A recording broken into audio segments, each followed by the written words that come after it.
বিশ্বাসঘাতকতার রাজনীতি করেছে, সেই জন্য ছাত্র শিবিরকে প্রকাশ্যে ক্ষমা চাওয়া উচিত বলে আমরা মনে করি। একটি ঘটনা যেটি বাংলাদেশের গণমাধ্যমে কোনোভাবে আসেনি, সেটি আপনারা দেখেছেন যে গত কয়েকদিন আগে মালয়েশিয়াতে একটি কনফারেন্স হয়েছিল।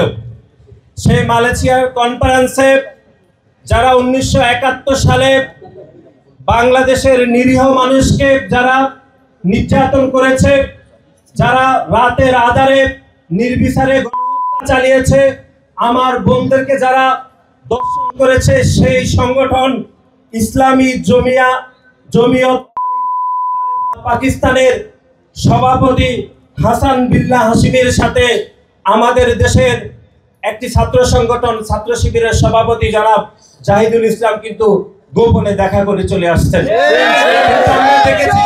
ছাত্র শিবির এত প্রোপাগান্ডা করে, এত নোংরা রাজনীতি করে, কিন্তু তারা তাদের ফেসবুক থেকে কিন্তু এই তথ্যটি তারা কোনোভাবে প্রকাশ করেনি। কিন্তু ঠিকই আপনারা দেখেছেন ইসলামী জমিয়ত পাকিস্তানের যে শাখা, তারা কিন্তু ইতিমধ্যে তাদের ভেরিফাইড ফেসবুক পেজে এই সাক্ষাতের বিবরণী সহ ছবি তারা প্রকাশ করেছেন।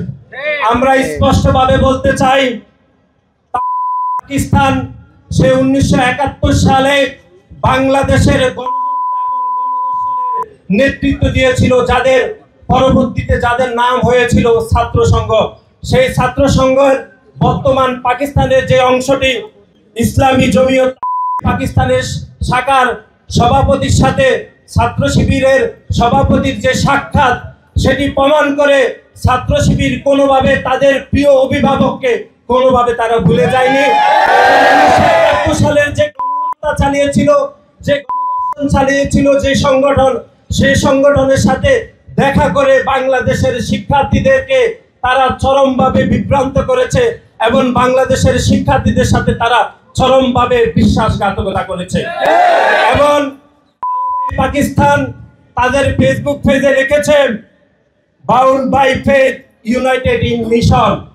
সুতরাং আমরা আজকের এই সদস্য ফরম বিতরণ থেকে আমরা বলতে চাই যে পাকিস্তান বাংলাদেশের শিক্ষার্থীদেরকে বিভ্রান্ত করতে কোন মিশনে নেমেছে সেটি ছাত্র শিবিরের স্পষ্ট করা উচিত বলে আমরা মনে করছি। সুতরাং যারা 1971 সালে বাংলাদেশে পূর্ব পাকিস্তানে চালিয়েছিল, সেই সংগঠনের সভাপতির সাথে দেখা করে বাংলাদেশের সাধারণ শিক্ষার্থীদের সাথে যে বিশ্বাসঘাতকতার রাজনীতি করেছে, সেই জন্য ছাত্র শিবিরকে প্রকাশ্যে ক্ষমা চাওয়া উচিত বলে আমরা মনে করি।